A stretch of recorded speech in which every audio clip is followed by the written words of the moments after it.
And good afternoon to everyone. I'm excited to welcome you back to the White House for the 6th meeting of the Workforce Policy Advisory Board.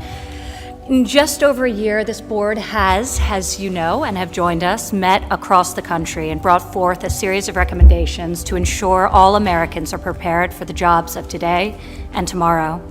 For this meeting, I thought it best to bring the advisory board alongside leaders from federal government that sit on the National Council for the American Worker and who are responsible for implementing your great recommendations.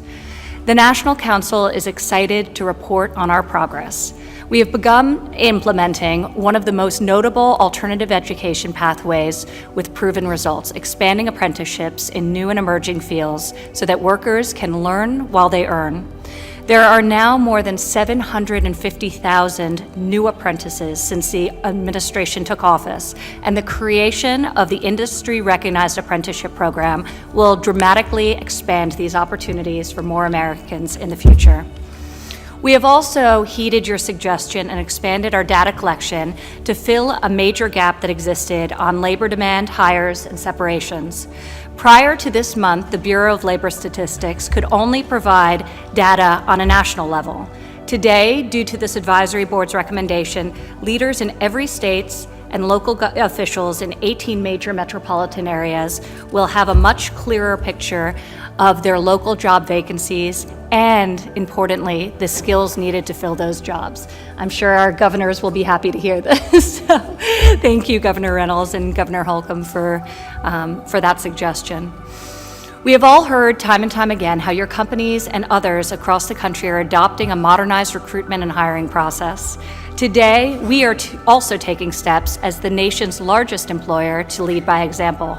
The President will shortly be signing an executive order directing federal agencies to start hiring based on skills and competency rather than outdated degree requirements. Both the board and council have continued to ensure that no matter the economic circumstances, American workers are put first. Over the course of the past year, we have seen the lowest unemployment rates ever recorded, including for African Americans, Hispanics, individuals with disabilities, and our veterans. And we have seen significant increases in labor force participation, including for those who have long been on the sidelines, coming back into the workforce at record numbers.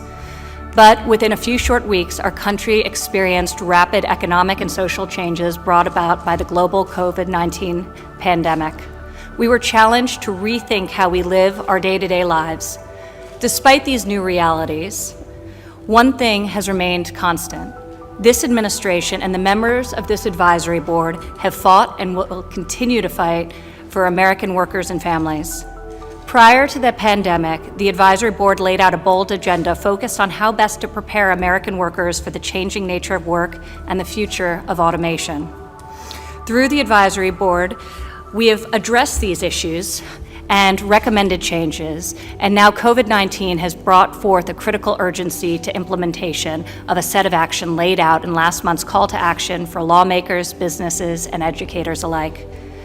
The group of leaders here today believes in providing Americans with multiple pathways to education and career success. This includes short-term credentials, associate's degrees, on-the-job training, bachelor's and master's programs, and, as I had mentioned earlier, apprenticeships. We believe in both increasing the availability of high-quality and transparent data to show the private sector return on investment in workforce development and the ability for individuals to make informed choices about their educations and their careers.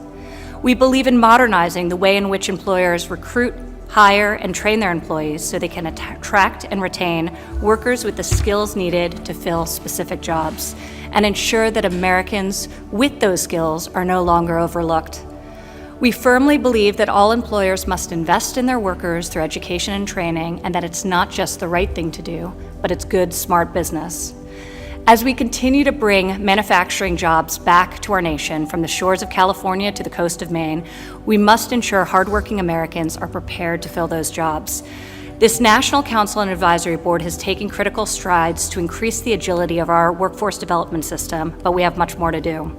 That is why I'm pleased today to announce that the President will sign an executive order continuing the National Council for the American Worker and the American Workforce Advisory Board. I want to thank each of you for your service. and your commitment to the cause of the American people. There's a lot of hardship right now and a lot of uncertainty, and this work takes on more meaning than ever before. I would now like to turn it over to my co-chair, Secretary Ross, to say a few opening words of remarks.